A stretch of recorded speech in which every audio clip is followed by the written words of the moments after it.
Okay, picture this. A battlefield where victory isn't decided by the roar of jets or the clash of tanks, but by, well, the silent, almost invisible hand of technology. And no, this isn't some sci-fi movie. This is the new reality of Indian military strategy. We're talking about a full-blown revolution, and it's all powered by unmanned systems. So today, let's dive into how India is building the army of tomorrow, right now. So, let's just kick things off with a pretty wild question, right?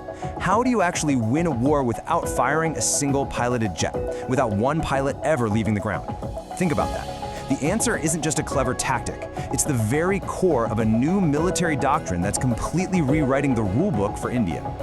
All right, here's the game plan for today. We're going to start with this new idea called cold strike. Then we'll see how that's leading to a drone-centric army. After that, we'll get into the really cool stuff, the high-tech arsenal making it all happen. We'll also look at how India is forging a drone nation from the ground up, the invisible shield they're building to protect themselves, and finally, where all of this fits into the crazy global drone race. Okay, so our story really kicks off in what you could call a crucible of change. It all comes down to one single operation that basically put an entirely new way of thinking about war to the ultimate test. And, spoiler alert, it worked. This one event gave birth to this powerful new doctrine, the cold strike.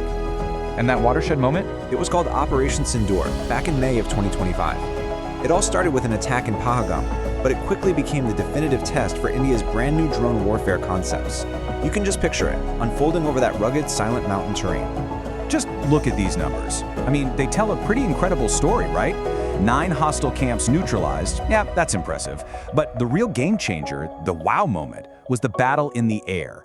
India faced a swarm of around 600 hostile drones in a single volley. And their defenses? They achieved a mind-blowing interception rate of over 90%. This wasn't just a win. It was proof that this whole new way of thinking actually worked. And that is the perfect illustration of this new doctrine, cold strike. So what is it?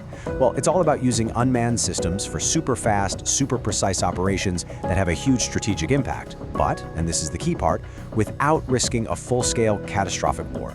It basically gives leadership this calibrated low-risk tool to take decisive action when they need to. So you have this new doctrine, right? Well, a new doctrine demands a totally new kind of army. The success of Cold Strike wasn't just a win on the battlefield.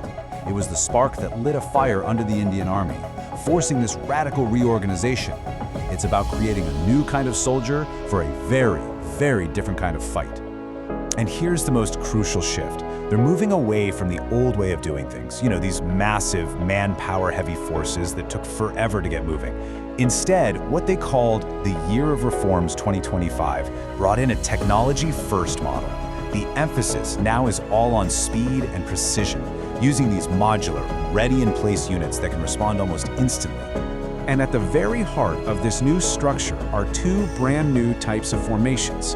First, you've got the Rudra Brigades. Think of these as the heavy hitters, powerful, permanent units that mix everything together: infantry, armor, and, of course, UAVs. And then, to complement them, you have the Bhairav Battalions. These guys are leaner, just 250 commandos built for fast action on the borders. And their secret weapon?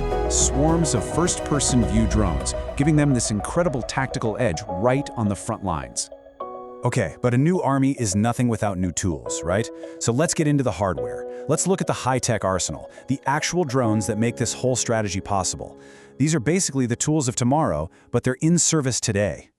Way, way up there, soaring above the clouds, you've got the MQ-9B Sky Guardian. And this thing is a total strategic game changer. It's what's known as a hail platform. That's high altitude, long endurance. It can just hang out at 40,000 feet for 40 hours straight, acting as this persistent, unblinking eye over huge, tough-to-watch areas like the Himalayas. Now, for the really dangerous missions, the ones deep in enemy territory, that's where the Ghatak comes in. This is a top-secret, jet-powered stealth drone. Just look at it. That sleek, matte black flying wing design is built to be almost invisible to radar. That makes it the perfect tool for suppressing enemy air defenses. And then, to bring all that lethal precision right down to the ground level, you have the Archer. This is a tactical drone armed with anti-tank guided missiles. It gives soldiers on the ground their own personal air support, letting them see and take out threats that are just over the next hill. So a great question is, where is all this amazing hardware coming from? Well, that takes us to the engine room of this entire revolution, India's own domestic industry. See, building a self-reliant drone nation isn't just about the economy. It's a strategic necessity to make sure you're not dependent on anyone else in a pretty volatile world. And the goal they've set is, well, it's incredibly ambitious. Under this big initiative called Atmanirbhar by Bhairav, the target is to hit 80% self-reliance in defense production by 2030. This is a massive push to turn India from one of the world's biggest importers into a global drone-making powerhouse. So how are they going to do it? A bunch of smart government policies are really powering this whole thing. The 2021 drone rules, for instance, totally liberalized the sector. You've got incentive schemes firing up manufacturing, and programs like IDEX are bridging the gap between the military and innovative startups. I mean, they're cutting development times from 7 years down to just 2 or 3. It's a huge deal. And the economic result of all this? It's absolutely explosive. Right now, the Indian military drone market is worth about $1.55 billion. But check out this chart. It's projected to skyrocket to over $5.5 billion by 2022. So this isn't just a military strategy, it's a massive economic engine. But of course, there's another side to this coin, right? As you build up your own killer drone arsenal, you have to get really good at defending against the enemy's drones. And that brings us to the invisible shield, the incredibly sophisticated defense system India is building to protect its own skies from the exact same threat. The strategy here is all about layers of defense. So, first up, at the close-range, tactical level, you've got laser systems. I mean, high-tech weapons that can literally burn a hostile drone right out of the sky with an invisible beam. Then, for protecting wider areas like whole cities, there's something called Indrajal. It's a massive AI-powered defensive dome designed to stop swarm attacks. And finally, you have electronic warfare, using soft-kill jamming to just cut the connection between a drone and its pilot. Now, it's important to remember that this powerful arsenal and this invisible shield aren't being built in a vacuum.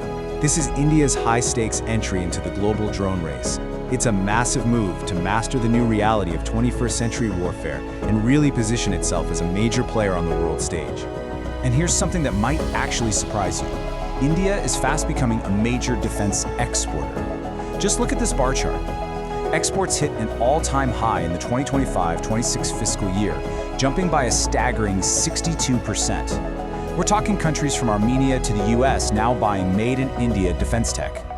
But there's a catch. Of course, there's always a catch. Underneath this whole incredible success story, there's a critical vulnerability, a single weak link that could, potentially, bring this entire high-tech dream crashing down. And here it is, the Achilles heel, the supply chain.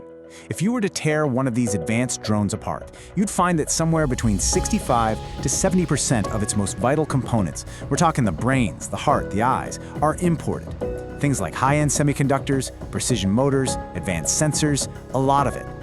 This isn't just an industry problem, it's a massive strategic dependency. And so that leaves us with one final and really critical question. India has done the hard work. They've built the soldier of the future, powered by AI and autonomy. But what happens when that future of warfare depends entirely on a global supply chain that's, well, still kind of stuck in the past? The technology is here. The question is the world ready for it?